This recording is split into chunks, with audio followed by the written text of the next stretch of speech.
Hello everyone, welcome back to my channel. তো আরেকটা mini blog তোমাদের সঙ্গে শেয়ার করতে চলে এলাম। তো সকাল সকাল রান্নাঘরে এসে চা বসিয়ে দিলাম। আর মিস্টার সাহা খাবে চিড়ে, কারণ ওর পেটের কন্ডিশন খুব একটা ভালো না। তো চিড়ে নুন চিনি জল দিয়ে খেয়ে নেবে।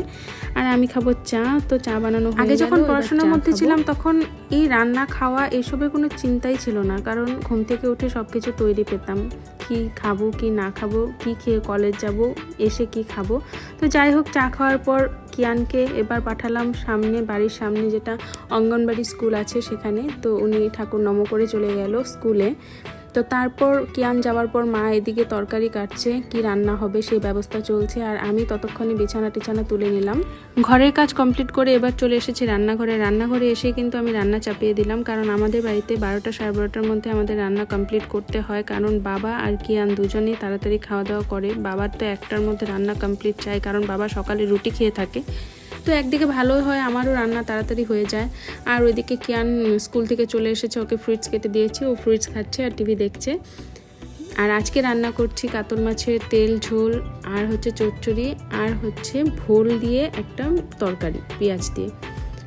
তো এই ছিল আজকের রান্নাবান্না। এমনিও রান্না আমার তাড়াতাড়ি হয়ে গেলে একটা মাথা থেকে অনেক বড় টেনশন যায় মনে হয়, কারণ আমার মাথায় রান্নার টেনশন থাকলে আমি অন্য কোনো কাজ ভালোভাবে করতে পারি না। তো ফার্স্টে আমি রান্না কমপ্লিট করি, তারপর বাকি অন্য কাজ করি আস্তে আস্তে। তো এবার গল্প করতে করতে আমার রান্না হয়ে গেল, দেখতেই পাচ্ছ। আর এবার চলে যাব কিয়ানের পর। তো বাবার স্নান হয়ে গেছে, আর এবার ওনাকে ভাত খাইয়ে দেবো। সারাদিনে আমি যতই কাজ করি আমি এতটা ক্লান্ত হই না যতটা আমার কিয়ানকে স্নান করাতে আর ভাত খাওয়াতে আমি যতটা ক্লান্ত হয়ে যাই।